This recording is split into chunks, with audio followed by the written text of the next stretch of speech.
So students, this is part 2 for the chapter 12, the changing times.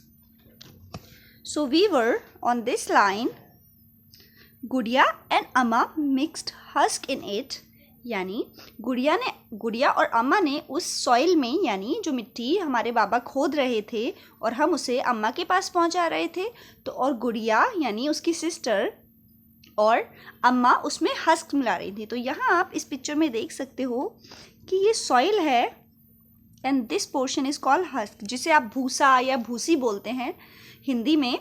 तो अम्मा उस मिट्टी में हस्क मिक्स कर रही थी। बाबा पुट अप द वॉल्स, और बाबा दीवार बना रहे थे। तो यहाँ पर आप बाबा को भी देख सकते हो जो दीवार बना रहे हैं किसी की हेल्प से। We brought cow dung from nearby houses, और हम आसपास के घरों से cow dung यानी गाय का गोबर, DUNG dung का मतलब होता है गोबर। ऐसे ही अगर हम डंग के साथ केक वर्ड ऐड कर दें तो डंग केक का मतलब हो जाता है गोबर के उपले, यानी गोबर से जो एक राउंड शेप बनाई जाती है, उपले उन्हें बोलते हैं। अम्मा mixed it with the mud. अब क्या हुआ था, बाबा मिट्टी खोद रहे थे, अम्मा उसमें भूसी मिला रही थी। अब अम्मा ने उसमें उस मिट्टी और भूसे में गोबर भी मिला दिया। She coated the floor with the mixture. Floor मतलब होता है फर्श। तो फिर अम्मा ने जो फर्श था उस पर इसकी एक कोट चढ़ा दी। किस किस का मिक्सचर था, मिट्टी का, गोबर का और भूसी का। इसके मिक्सचर की एक कोट अम्मा ने फर्श पर चढ़ा दी। Just like she used to do in our old house. बिल्कुल अम्मा ने वैसा ही किया जैसा अम्मा हमारे पुराने घर में भी किया करती थी, यानी पुराने घर में भी अम्मा मिट्टी, गोबर और भूसे का मिक्सचर बनाकर फर्श पर उसका पोछा लगाया करती थी। तो अम्मा ने यहाँ भी वही किया। She just used to do it in our old house. Amma used to say that this would keep the insects away. अब इसका क्या पर्पस था, जो भी काम किया जाता है उसके पीछे कुछ ना कुछ पर्पस होता है। तो अम्मा बोलती थी कि ऐसा करने से फर्श पर कीड़े मकोड़े नहीं आएंगे। इंसेक्ट मतलब कीड़े मकोड़े, उसे दूर रहेंगे।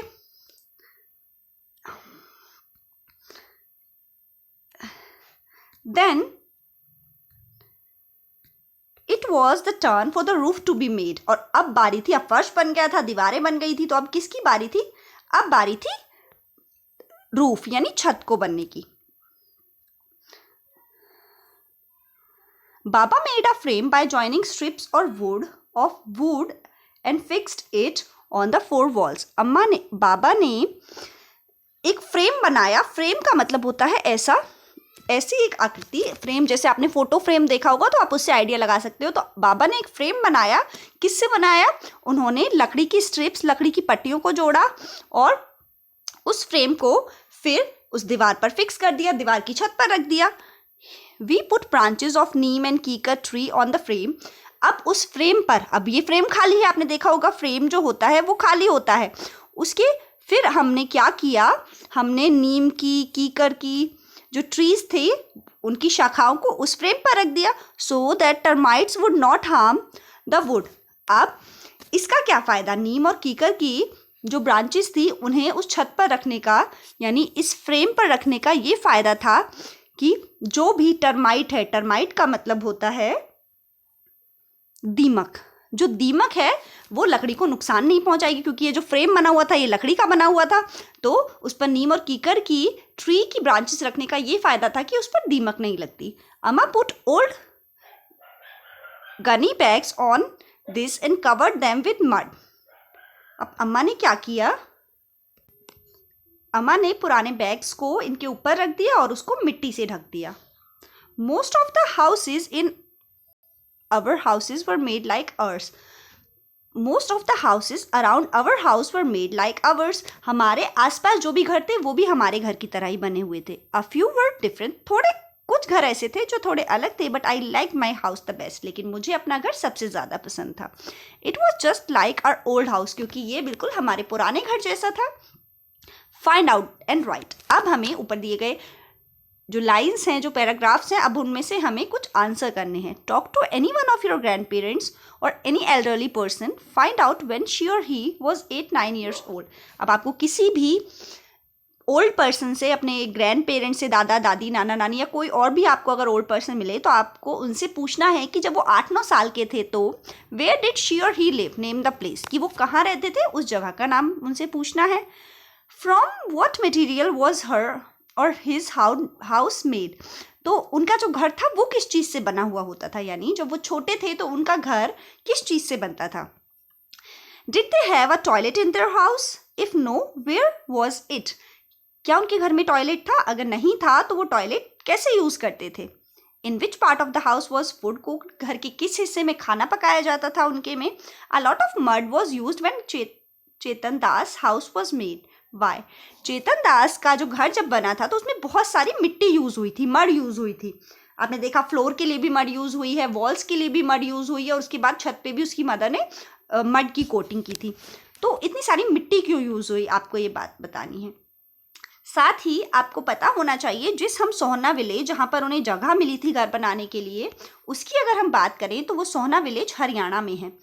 अब आपको इंडिया के मैप पे हरियाणा देखना है, उसके बाद आपको ये भी पता होना चाहिए कि उन्होंने अपना घर बनाने के लिए जो भी मटेरियल यूज़ किया था वो सब लोकली अवेलेबल मटेरियल था। तो लोकली अवेलेबल मटेरियल से हमारा मतलब है जो लोकली मिल जाए, यानी जहाँ वो घर बना रहे थे वहाँ आसपास ये सारी चीज़ें अवेलेबल थी।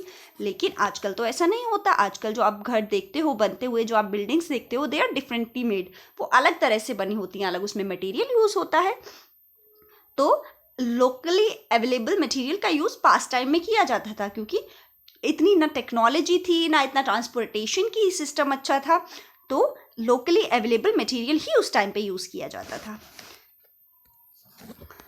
देन अब चेंजिंग हाउस, यानी अब उनका घर चेंज हो गया था, अब बदलता हुआ घर और कैसे चेंज हुआ वो चीज़ें हम डिस्कस करेंगे। सो टाइम पास्ड क्विकली, समय जल्दी जल्दी बीतता चला गया। I finished my studies and got a job, और मैंने अपनी पढ़ाई ख़त्म की और फिर मुझे एक जॉब मिल गई। तो ये सारी बातें किसके बारे में है, चेतन दास के बारे में। अम्मा अब Baba wanted me to get married, अब मेरी पढ़ाई भी हो गई थी मेरी और मुझे एक जॉब भी मिल गई थी, तो अम्मा और बाबा अब चाहते थे कि मेरी शादी हो जाए। I thought that before I got married, मैंने सोचा कि इससे पहले मेरी शादी हो, we should repair our house, हमें अपने घर की रिपेयरिंग करानी चाहिए, यानी घर की मरम्मत करानी चाहिए। तो रिपेयर का मतलब होता है जब किसी भी चीज़ में टूट फूट या कुछ कमी आ जाती है तो उसको दोबारा नया पहले जैसा बनाया जाता है, दैट इज कॉल्ड रिपेयर।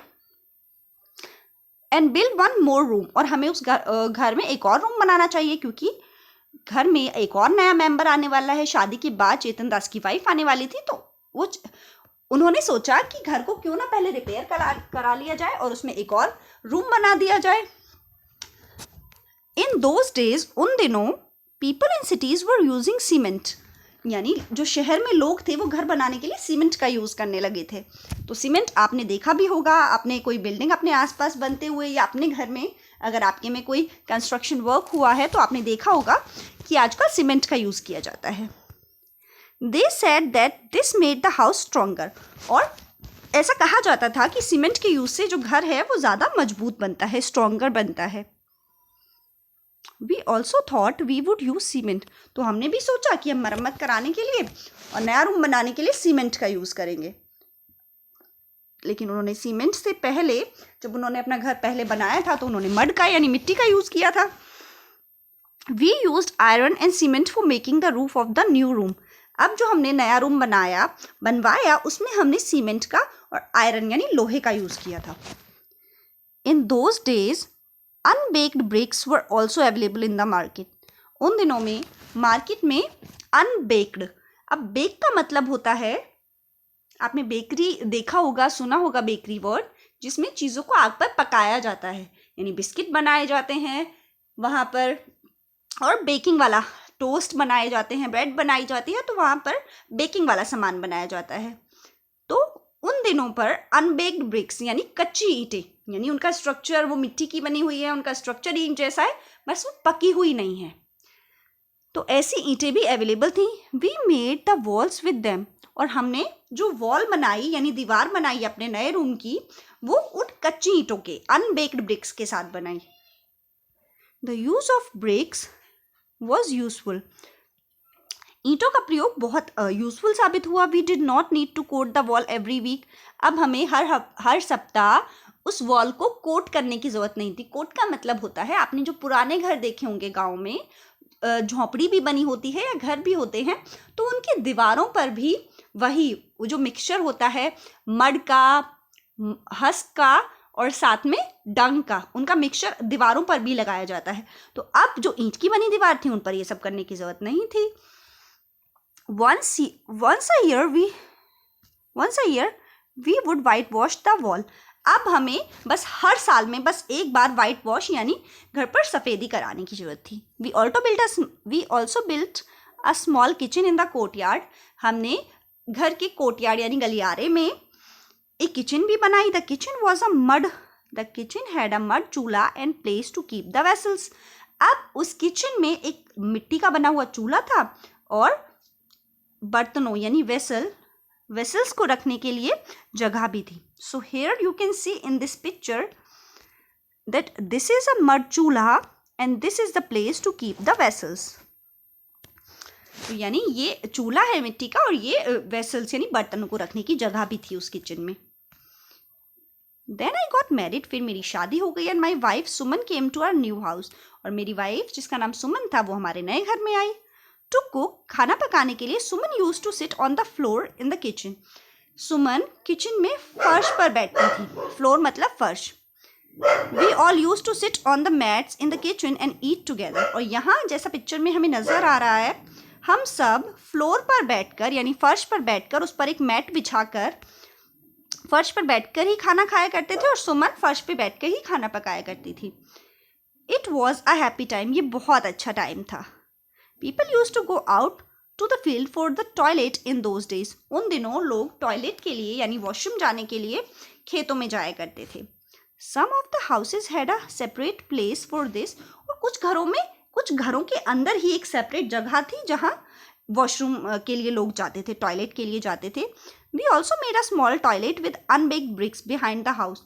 हमने भी अपने घर के पीछे वाली जगह में एक ब्रिक्स का यानी अनबेक्ड ब्रिक्स का, कच्ची ईंटों का प्रयोग करके एक टॉयलेट बनाया। अब आपको एक और बात जो बहुत इंपॉर्टेंट है और आपको पता होनी चाहिए कि हमारे देश में स्वच्छ भारत स्वस्थ भारत यानी स्वच्छ भारत मिशन अभियान चलाया गया। स्वच्छ भारत अभियान जिसे हम हिंदी में अभियान और इंग्लिश में मिशन बोलते हैं, वो स्टार्ट कब किया गया आपको बताना है और वो कब एंड किया गया। तो आपको एंड के लिए मैं हिंट दे देती हूँ कि महात्मा गांधी जी की 150th एनिवर्सरी यानी 150वीं जयंती पर वो अभियान खत्म होना था और वो 5 साल के लिए था। उसका उद्देश्य था कि हर घर में टॉयलेट हो ताकि लोग टॉयलेट करने बाहर ना जाएं। अब टॉयलेट बाहर जाने से क्या प्रॉब्लम है, क्योंकि बाहर अगर लोग टॉयलेट करने जाते हैं सुबह सुबह तो बाहर टॉयलेट करने से ये होता है नुकसान कि वो बाहर टॉयलेट करने अगर गए हैं तो वहाँ पर उस पर मक्खियाँ बैठती हैं और मक्खियाँ आपको पता है कि वो कहीं भी उड़ के जा सकती हैं। तो मक्खियाँ खाने पीने की चीज़ों पर भी बैठती हैं और वो गंदी जगह पर भी बैठ रही हैं यानी टॉयलेट पर भी बैठ रही हैं, तो वो बीमारियों को फैलाएंगी। यानी जर्म्स मक्खियों के पैरों से चिपक कर मक्खियों के थ्रू हमारे खाने में जाएंगे और वो खाने के थ्रू हमारे पेट में जाएंगे, जिससे हम बीमार हो सकते हैं। तो इसके लिए यानी इतनी बड़ी प्रॉब्लम को सॉल्व करने के लिए स्वच्छ भारत मिशन स्टार्ट किया गया इंडिया में, और जिसका उद्देश्य था कि हर घर में टॉयलेट हो। और इसके थ्रू गांव में, ऐसे गांव में जहां पर टॉयलेट नहीं था वहां फैसिलिटी दी गई, गवर्नमेंट ने अवेलेबल कराया, लोगों के लिए लोन अवेलेबल कराया और लोगों को जागरूक किया कि वो टॉयलेट बनवाएं। So that it was a campaign और आपको इसके बारे में पता होना चाहिए। Chetan Das tells the people from the Basti used to come to clean the toilets and take away the waste। चेतन दास ने लोगों को बताया, जो बस्ती में लोग रहते थे उनको बताया, tells the people from the Basti used to come to clean the toilets and make away the waste। They were not allowed to enter the house। चेतन दास ने बताया कि बस्ती में जो लोग उस टॉयलेट को साफ करने के लिए आते थे और उस वेस्ट को यानी टॉयलेट को जो वहां से ले जाते थे, उस टाइम पर ऐसे टॉयलेट नहीं होते थे फ्लश वाले कि आपने फ्लश किया और सब आउट हो जाएगा। उस टाइम पर दूसरे टाइप के टॉयलेट होते थे और जो भी वेस्ट होता था टॉयलेट में, जो भी गंदगी होती है, वो उस सब को उठाकर तब फेंक के आते थे। तो ऐसे लोगों को चेतन दास ने बताया कि जो लोग ये काम किया करते थे उनको घर में एंटर करना अलाउ नहीं था। यानी जो लोग सफाई रख रहे हैं, गंदगी को दूर फेंक के आ रहे हैं, उन्हीं लोगों को घर में एंटर करना अलाउ नहीं था।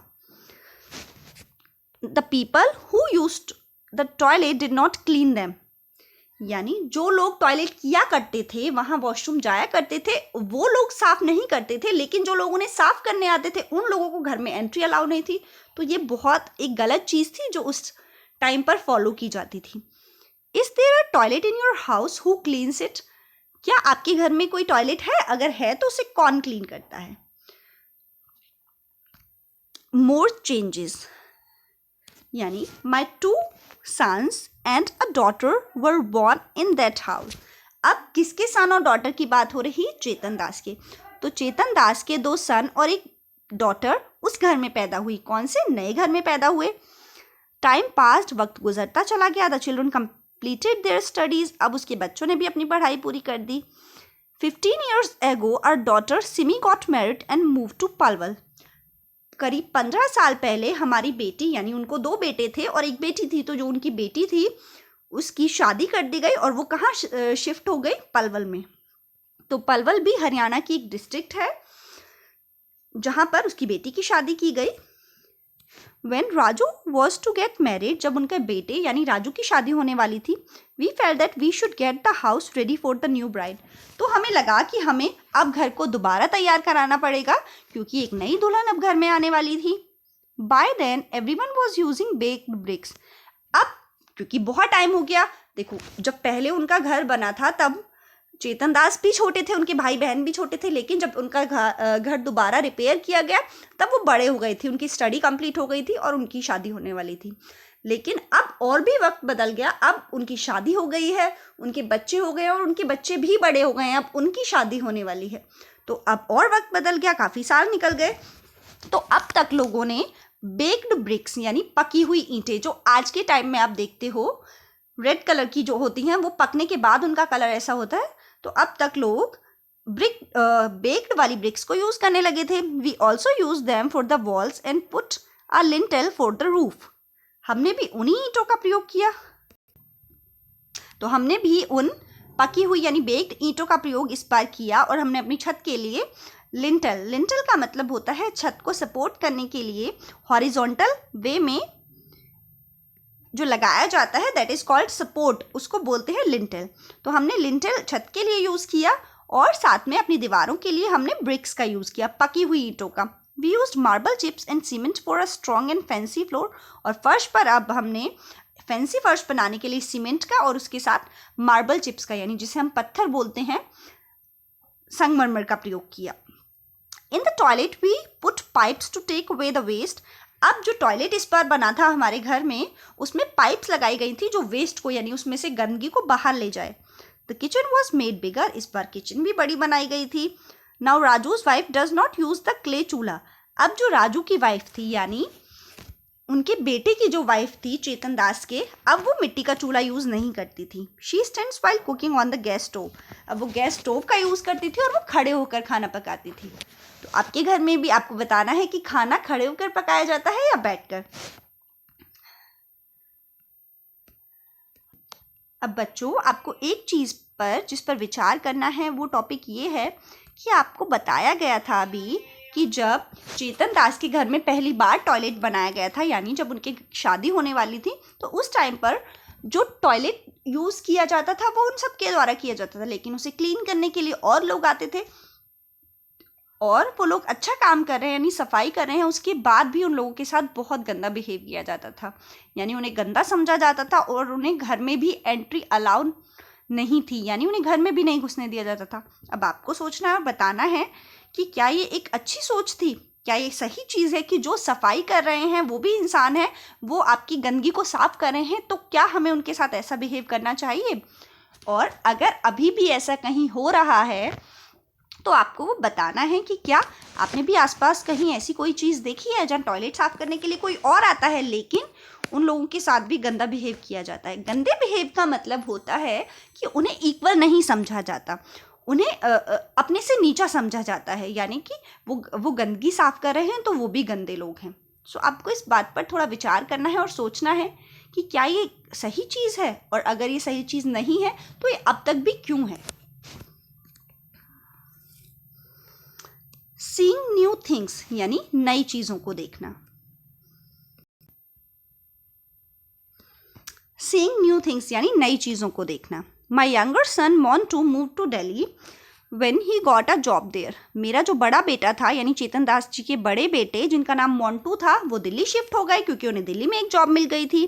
Now he stays there with his family. अब वो अपनी फैमिली के साथ दिल्ली में ही रहने लगा, यानी उनका बड़ा बेटा उनका यंगर सन यानी छोटा बेटा मोंटू अब दिल्ली में ही रहने लगा था अपनी वाइफ और अपनी फैमिली के साथ। Suman and I stay with Montu for some months in a year. हम भी साल में कुछ महीनों के लिए मोंटू के यहाँ रहने जाते थे, यानी चेतन दास और उनकी wife Suman. And with Raju in Sohna for the rest of the time, यानी वो साल में कुछ महीने दिल्ली जाकर रहते थे अपने छोटे बेटे मोंटू के साथ, और बाकी जो साल में जितने भी मंथ बचे वो सोहना में रहा करते थे अपने बड़े बेटे राजू के साथ। On the way to Delhi from Sohna we go through Gurugram. जब हम दिल्ली से सोहना या सोहना से दिल्ली जाते थे तो हम गुरुग्राम से होकर जाते थे। गुरुग्राम भी हरियाणा में ही एक सिटी है जिसे साइबर सिटी भी बोला जाता है, यानी गुरुग्राम होकर ही सोहना से दिल्ली जाते थे। So many big high rise buildings have come up there. तो रास्ते में हमें बहुत बड़ी बड़ी बिल्डिंग्स देखने को मिलती थी। So you can see in this picture that there are so many big buildings and this place is called Gurugram. A few years ago, कुछ साल पहले Raju renovated the toilet and the bathroom, यानी उनका जो बड़ा बेटा राजू था जो सोहना में रहा करता था हरियाणा में, उसने अपने टॉयलेट और बाथरूम को रिनोवेट कराया। रिनोवेट का मतलब भी होता है किसी चीज़ को नया बनाना, दोबारा से नया बनाना। He used colour tiles in his bathroom. अब उन्होंने अपने बाथरूम में कलर टाइल्स, रंग बिरंगी टाइल्स लगवाई। Imagine spending so much money on a place to have a bath. सोचो कि एक ऐसी जगह जहां हमें बस नहाने जाना है उस पर इतना खर्चा करना, क्या ये सही है? तो आपको सोचना है। I am now 70 years old। अब मैं 70 साल का हो गया हूँ। In all these years I have seen so many changes. मैंने इन सब सालों में यानी बचपन से लेके और अब बूढ़े होने तक के सफ़र में बहुत सारे चेंजेस देखे हैं। Even in my own house, यहाँ तक कि मैंने अपने घर में भी बहुत सारे चेंजेस देखे हैं। I don't know where my grandchildren will want to live and how their house will be। मुझे नहीं पता कि अब जो मेरे पोते पोती हैं वो किस तरह के घर में रहना चाहते हैं और उनका घर कैसा दिखेगा। I wonder what the houses are like in Dera Ghazi Khan today। और मुझे ये भी सोचकर मैं सोचता हूँ, हैरान होता हूँ कि डेरा गाजी खान यानी जहाँ वो सबसे पहले रहा करते, सबसे पहले स्टार्टिंग में जब उन्हें डेरा गाजी खान से शिफ्ट होना पड़ा था सोहना, तो अब वो सोचते हैं कि डेरा गाजी खान जो अब पाकिस्तान में है और वो इंडिया में रह रहे थे, तो अब वहाँ पे घर दिखने में कैसे रहते होंगे। And how about all my friends, where will they be. और वहाँ पर जो मेरे सारे दोस्त थे अब वो कैसे होंगे और वो अब कहाँ होंगे, ये सब वो कभी कभी सोचते हैं। Now you have to tell that what material have been used in making your house, कि आपका जो अपना घर है उसको बनाने में क्या क्या मटेरियल यूज़ हुआ है आपको यहाँ पर लिखना है। Find out the material from which your friends house is made. अब आपको अपने फ्रेंड से भी पूछना है कि उसके घर में कौन कौन सा मटेरियल यूज़ हुआ है। Is there any difference, write about it. अगर दोनों में कोई डिफरेंस है तो आपको लिखना है कि क्या क्या डिफरेंस मटेरियल में है। What kind of house do you think Chetan Das grand children will live in. तो अब आपको बताना है कि चेतन दास के जो ग्रैंड चिल्ड्रन होंगे वो किस तरह के घर में रहेंगे, यानी आज के प्रेजेंट के टाइम में घर कैसा, उनके घर में और क्या चेंजेस होंगे, और उनके जो ग्रैंड चिल्ड्रन है अगर वो अपने हाउस को अब दोबारा से रिनोवेट कराएंगे तो वो घर कैसा दिखेगा। तो आप उसकी ड्राइंग भी बना सकते हो। Now where would you like to live when you grow up. जब आप बड़े हो जाओगे तो आप कहाँ रहना पसंद करोगे। What kind of house would you like, आप किस टाइप का घर अपना बनाना पसंद करोगे जब आप बड़े हो जाओगे, तो आपको बताना है। You can also make drying of that. You had written about the things that your grandparents' house was made of. आपने वो चीज़ें लिखी जो पहले आपसे क्वेश्चन पूछे गए थे कि आपके ग्रैंड पेरेंट्स का घर किस चीज़ से बना होता था. Has some of those material has been used in your house? क्या आपके ग्रैंड पेरेंट्स के टाइम के हाउस में जब वो बच्चे थे और आपके हाउस में कोई मटेरियल ऐसा है जो कॉमन है, सेम है? People are given names according to the work they do. For example, a person who works for wood is called carpenter. People को लोगों को नाम दिए गए हैं जैसा वो काम करते हैं उसके अकॉर्डिंग, यानी उनके प्रोफेशन के अकॉर्डिंग उन्हें नाम दिए गए हैं. जैसे एग्जाम्पल के लिए अगर कोई पर्सन है वो लकड़ी का काम कर रहा है तो उसे कारपेंटर बोला जाता है. अब आपको बताना है in your place what do you call a person who works with would. आपके एरिया में, अब कारपेंटर तो इज अ इंग्लिश वर्ड, एक इंग्लिश वर्ड हो गया. अब आपके एरिया में जो लकड़ी का काम करता है उसे क्या कहते हैं, तो आपको अपनी लैंग्वेज में यहाँ लिखना है. Now look at the picture and fill in the table. अब आपको नीचे दी गई पिक्चर को देखना है और नीचे जो टेबल दी गई है उसको फिल करना है. What kind of work is being done by different people here. लोगों के द्वारा क्या अलग अलग काम किया जा रहा है. तो ये है हमारी टेबल.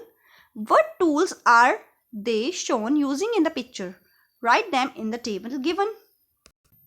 अब यानी जो भी इस पिक्चर में जो भी लोग काम कर रहे हैं आपको उनको देखकर ऑब्जर्व करना है और बताना है कि आपको किसी एक पर्सन को पहले देखना है कि वो क्या काम कर रहा है, यानी वर्क क्या उसके द्वारा किया जा रहा है, वो कौन सा टूल यूज़ कर रहा है, कौन सा औजार यूज़ कर रहा है और उस पर्सन को क्या बोलते हैं.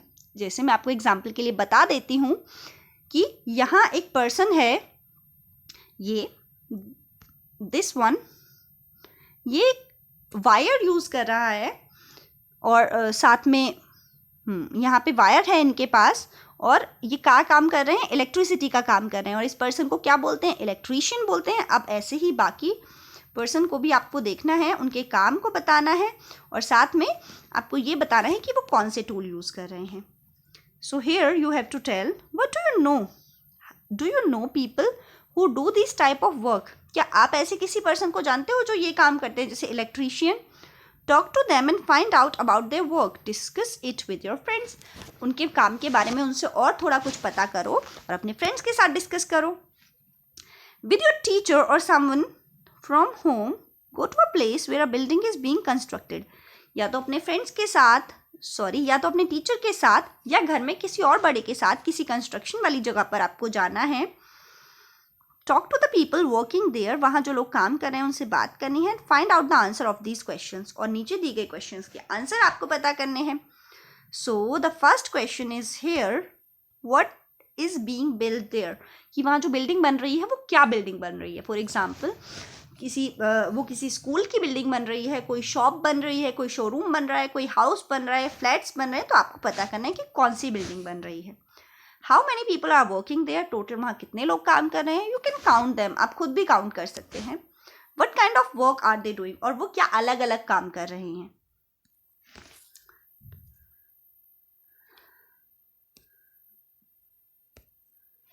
So now are any children working there. What are they doing.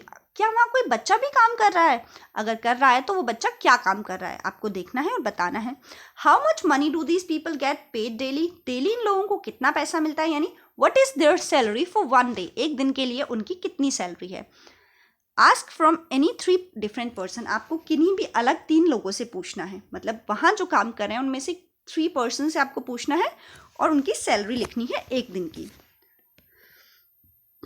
Where do these people live. ये लोग कहाँ रहते हैं आपको बताना है. What are the material being used for making the building. उस बिल्डिंग को बनाने के लिए क्या क्या मटेरियल यूज़ किया जा रहा है. आप खुद भी ऑब्जर्व कर सकते हैं. You can also ask them person. और आप उन लोगों से भी पूछ सकते हैं. Try and guess how many trucks of bricks and bags of cement will be used for making the building. और गेस करके आपको देखना है कि ईंटों के कितने ट्रक, यानी ब्रिक्स के कितने ट्रक और सीमेंट के कितने बैग टोटल यूज होंगे उस पूरी बिल्डिंग को बनाने के लिए. How do the material reach the building site. जो मटेरियल है, सीमेंट है, ब्रिक्स है और भी जो अदर मटेरियल है वो उस कंस्ट्रक्शन साइट पर कैसे पहुंच रहा है, यानी जहां से वो आया है और यहाँ तक वो कैसे आया है. And your examples are truck, hand cart, any other vehicle. यानी हाथ गाड़ी से या फिर ट्रक से या किसी और व्हीकल से. तो आपको उनकी लिस्ट बनानी है. Find out the price of. Now you have to tell the price of, अब आपको बताना है कि सीमेंट का एक बैग कितने का आ रहा है, 1 ब्रिक का क्या प्राइस है, एंड 1 ट्रक ऑफ सैंड, और जो मिट्टी है एक ट्रक मिट्टी का क्या प्राइस है। तो आपको इन सब के प्राइस पता करके बताने हैं। And this is the last page, page number 105 of this chapter. Ask a few other questions and right their answers. अब आपको वहाँ पे जो कंस्ट्रक्शन वर्कर्स हैं या और भी वर्कर्स हैं, आपको उनसे कुछ और क्वेश्चन भी पूछने और आपको यहाँ लिखने हैं उनके आंसर। ओवर द 60 years, 60 सालों में different materials were used at different times in Chetan Das house. तो चेतन दास के घर में 60 सालों में, यानी जब उन्होंने अपनी स्टोरी बतानी शुरू किया वो 9 years के थे, तो यानी 9 years से और 70 years तक के सफ़र में, यानी इन 60 सालों में उनके घर को बनाने के लिए अलग अलग मटेरियल्स यूज़ किए। तो आपको उन चीज़ों को करेक्ट ऑर्डर में यहाँ पर प्लेस करना है। यानी सबसे पहला जब उनका घर था तो किस चीज़ से बना हुआ था, on the second time, on the third time and on the fourth time. आपको ये सारी चीज़ें यहाँ पर अलग अलग इन हाउसेज में लिखनी है। And at last, let us make houses. Divide the children in the class into 4 groups. Let each children make a model of the different house. For this you can use mud, wood, paper, pieces of cloth, shoe box, matchbox and colors. अब आपको अपने घर पर try करना है, house का model बनाना है। Model आपको पता होगा कि मॉडल का मतलब होता है कोई भी एक बड़ी चीज़ है, कोई भी बड़ी बिल्डिंग है, कोई भी बड़ी मशीन है, कोई भी एक बड़ी चीज़ है, उसको अगर छोटे शेप में बिल्कुल एज इट इज़, लेकिन उसका साइज़ छोटा रखना है। यानी किसी भी चीज़ का मिनिएचर जो होता है उसको हम मॉडल कहते हैं। तो आपको हाउस का मॉडल बनाना है और आप उसके लिए मड यूज़ कर सकते हो, लकड़ी यूज़ कर सकते हो, पेपर, कपड़े के टुकड़े, शू बॉक्स, मैच बॉक्स और कलर्स। तो आपको हाउस का मॉडल बनाना है। Place all the houses so as to construct a neighborhood colony. और जब क्लास में अलग अलग बच्चे अलग अलग तरह के घर बनाएंगे तो उसके बाद उन सबको हम एक साथ रखकर एक कॉलोनी भी बना सकते हैं कि एक कॉलोनी में बहुत सारे घर होते हैं ना, हमने लाइन से घर को लगा देना है और उसके बाद दूसरी साइड लगा देना और बीच में हमें रोड छोड़ देना है, तो it will look like a colony. So we will do it when the school will be open. So bye bye students, I hope you got some interesting information in this chapter. Thank you.